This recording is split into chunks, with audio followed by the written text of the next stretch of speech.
할렐루야. 오늘 말씀 가운데 하나님의 크신 은혜가 여러분 가운데 있으시기를 소망합니다. 이 오늘의 본문의 배경이 되는 이야기는 야곱과 에서의 팥죽 사건에서부터 그 이야기가 시작된다라고 할 수 있습니다. 그러니까 에서가 장자의 명분을 이 팥죽 한 그릇으로 이 야곱에게 이렇게 팔아 넘겼는데 실제로 그것은 팔린 것이 아니었습니다.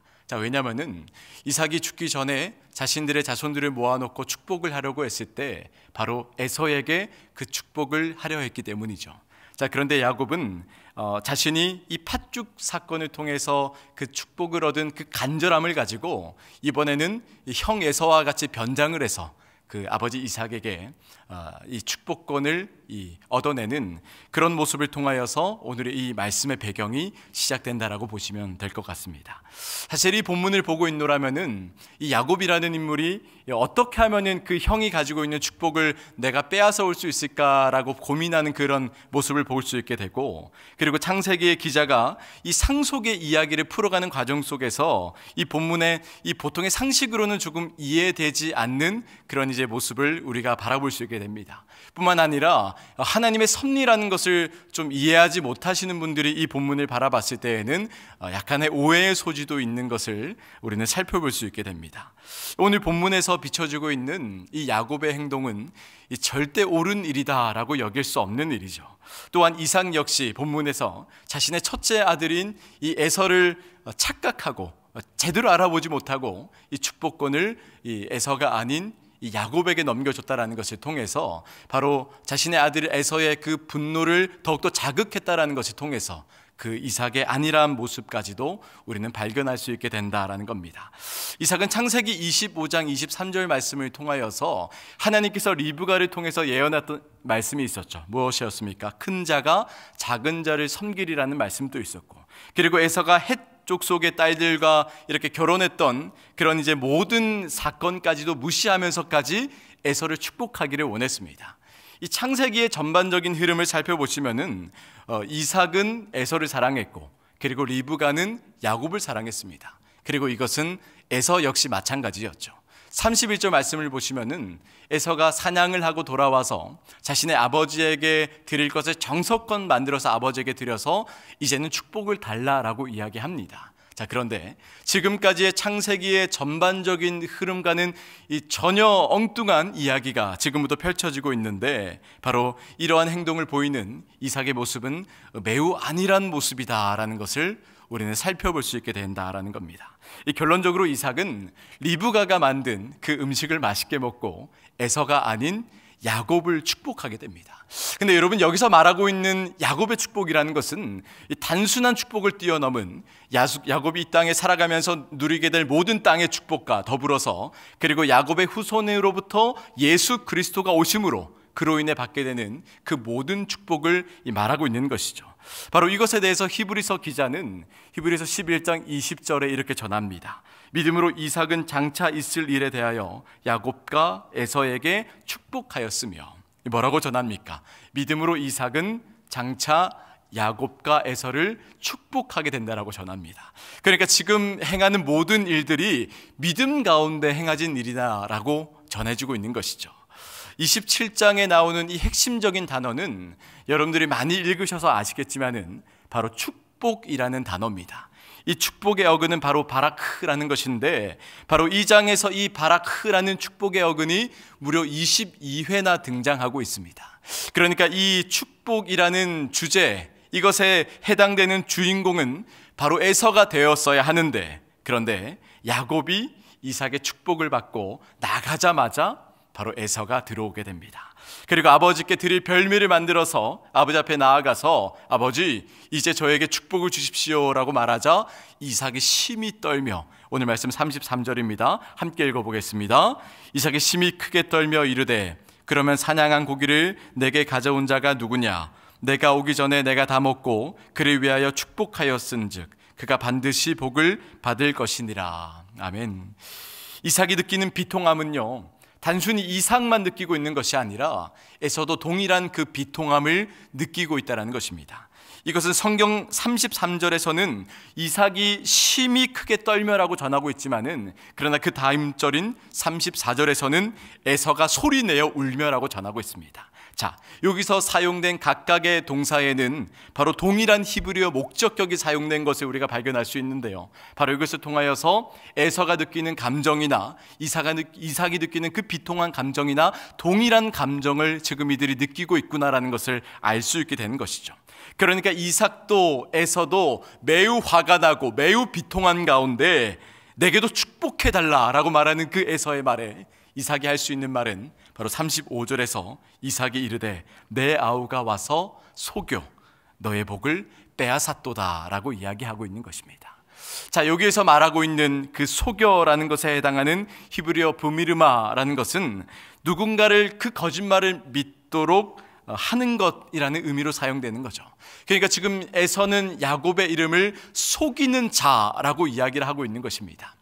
그렇지만 여러분들이 잘 아시는 것처럼 이 야곱이라는 이름의 의미는 바로 속이는 자라는 의미가 아닌 바로 형 에서의 발꿈치를 잡았다라는 그 뜻이 담겨져 있는 건데, 에서는 이 말을 장자의 명분과 축복을 빼앗았다라는 것에 해당되는 히브리어 라카흐와 그리고 야콥이 이 발음은 비슷하나 이 뜻이 전혀 다른 이 두 단어를 의도적으로 사용을 함으로써 이처럼 이 에서의 심정은 단순한 그 억울한 감정을 뛰어넘은 이 분노가 포함된 울부짖음이었다라는 것을 우리는 알 수 있게 됩니다.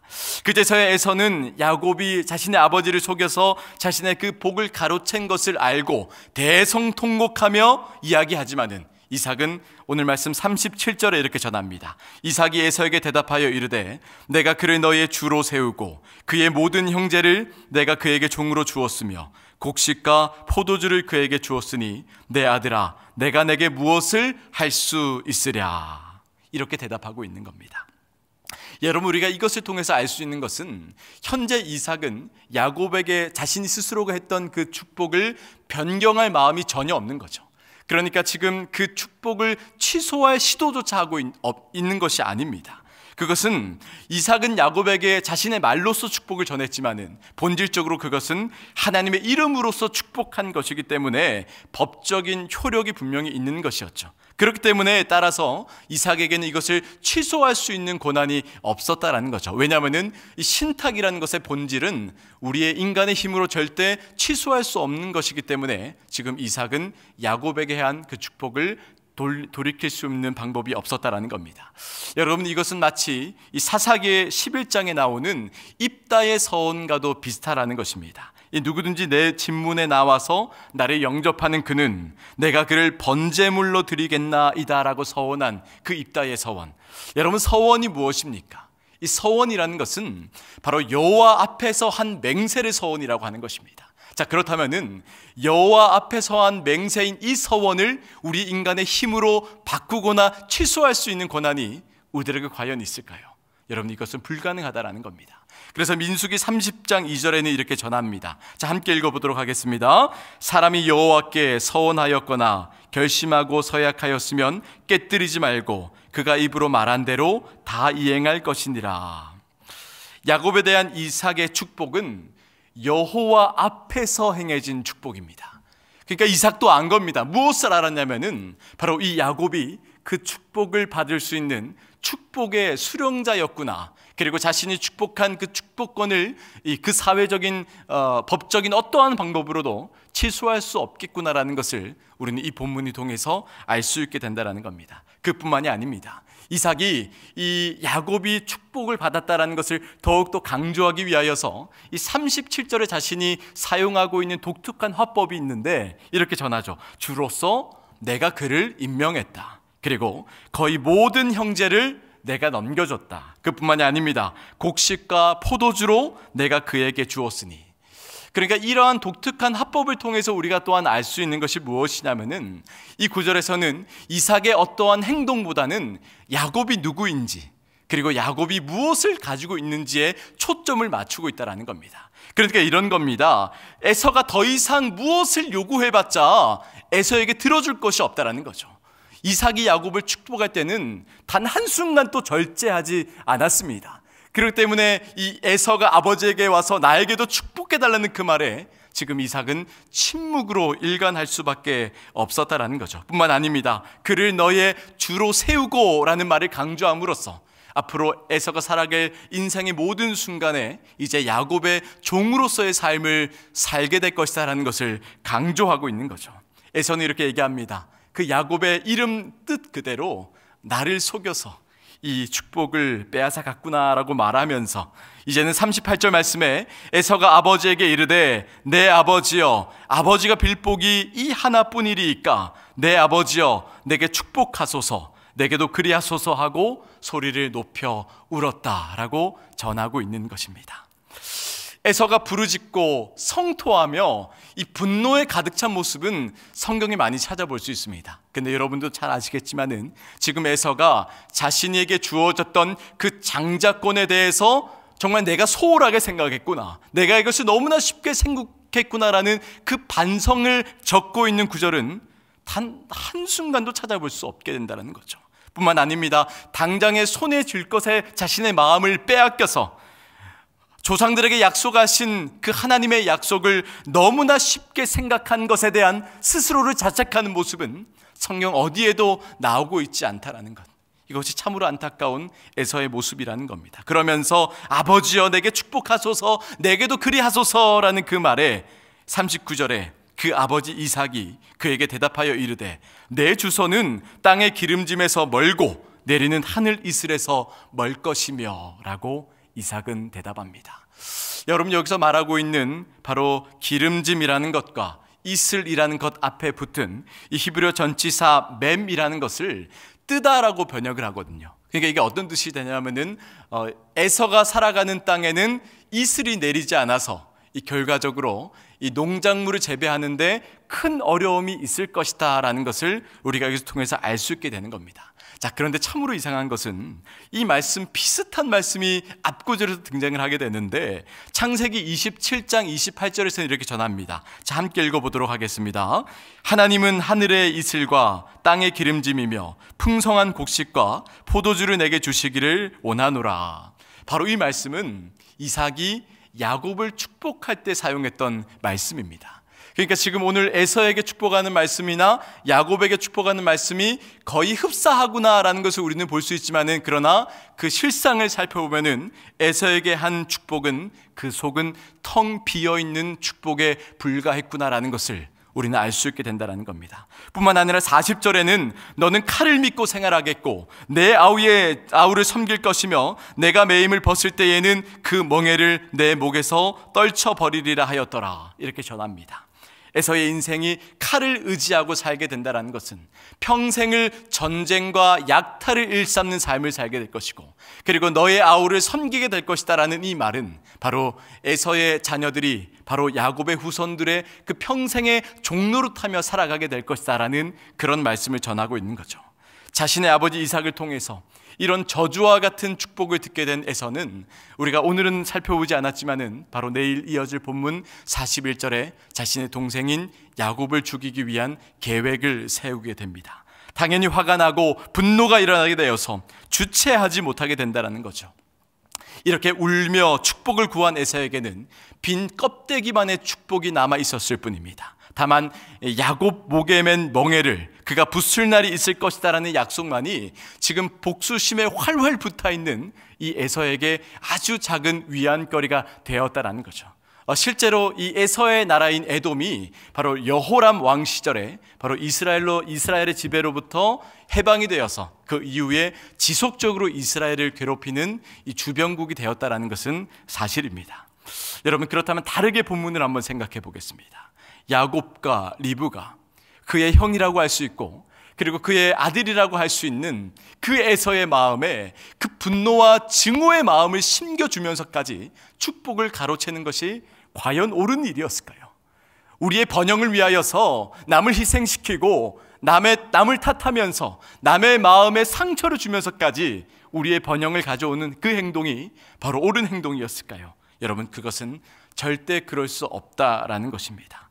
하나님이 야곱을 통해서 주시려고 했던 축복은 다른 쪽에 원망과 불평과 눈물을 남기시기 위한 축복이 아니었다라는 것이죠. 여러분 기억하시길 바랍니다. 인간의 어떠한 계략과 음모 속에서도 하나님의 신실하신 그 약속은 변하지 않고 성취되고 있다는 사실을 여러분 꼭 기억하시기를 바랍니다. 하지만 분명히 하나님께서는 정당하지 않은 방법으로 취한 그 결과물에 대해서 인간의 쓰디쓴 그 열매를 스스로 맛보게 될 것이다라는 것을 우리 이 본문을 통하여서 우리가 알 수 있게 된다는 거죠.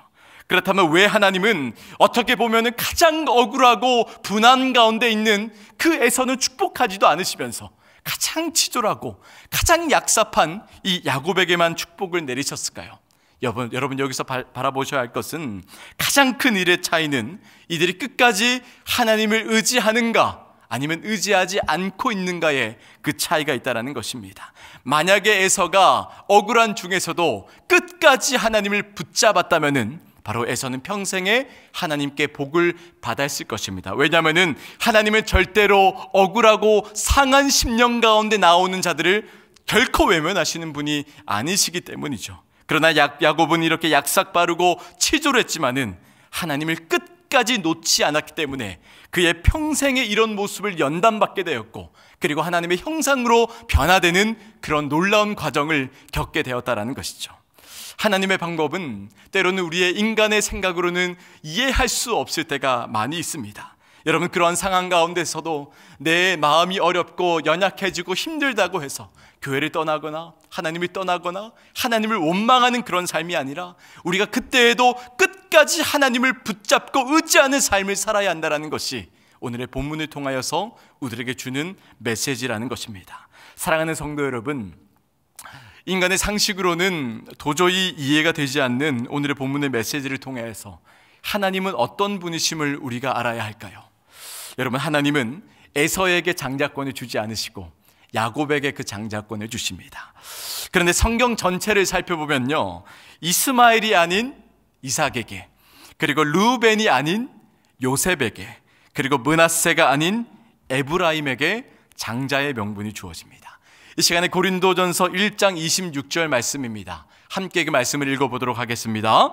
형제들아, 너희를 부르심을 보라. 육체를 따라 지혜로운 자가 많지 아니하며 능한 자가 많지 아니하며 문벌 좋은 자가 많지 아니하도다. 하나님 나라의 복이라는 것은 사람이 생각하고 판단하고 사람이 만들어서 되는 것이 아닙니다. 여러분, 하나님 나라의 복이라는 것은 전적으로 하나님의 주권과 섭리 가운데 있는 것입니다. 바로 이것을 통하여서 하나님께서 우리들에게 알려주시고자 하는 그 궁극적인 메시지는 고린도전서 1장 29절 말씀 함께 읽도록 하겠습니다. 이는 아무 육체라도 하나님 앞에서 자랑하지 못하게 하려 하심이라. 한 번 더 읽겠습니다. 시작.